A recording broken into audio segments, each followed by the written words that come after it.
Question क्या कहता है, टॉपिक है हमारा प्रतिबिंब, जो कि बोर्ड एग्जाम में इससे एक क्वेश्चन आता है, ऑब्जेक्टिव हो या सब्जेक्टिव हो। ठीक है, कहता है प्रतिबिंब किसे कहते हैं कि किसी बिंदु स्रोत से आती हुई प्रकाश की किरणें, यानी कि किसी बिंदु स्रोत से आती हुई प्रकाश की किरणें, यानी कि दर्पण से परावर्तन के बाद जिस बिंदु पर मिलती है, यानी कि जिस बिंदु पर क्या होती है, मिलती है या मिलती हुई क्या होगी, प्रतीत होगी, उसे हम लोग क्या कहेंगे, उस बिंदु का क्या बोलेंगे, उसको हम प्रतिबिंब बोलेंगे।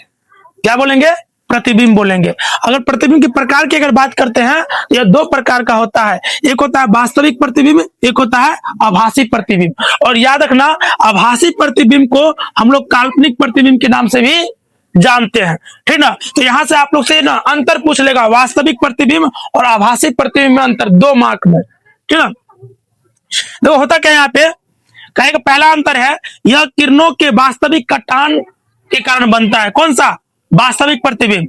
और यह जो होता है, यह किरणों के काल्पनिक कटान से बनता है। ठीक, अगला बात है, यानी कि इसे पर्दे पर हम लोग क्या कर सकते हैं, प्राप्त कर सकते हैं, जबकि इसको हम लोग पर्दे पर प्राप्त नहीं कर सकते हैं। दूसरा कारण है, यह हमेशा क्या बनेगा, उल्टा बनेगा। याद रखना, यह हमेशा उल्टा बनेगा, जबकि यह हमेशा क्या बनेगा, सीधा बनेगा। यहां से ऑब्जेक्टिव याद रखना। ठीक, फिर कहेगा यह दर्पण के सामने बनता है, यानी जो यह जो होता है वास्तविक प्रतिबिंब, यह दर्पण के सामने बनेगा, जबकि यह जो होता है दर्पण के पीछे बनता है।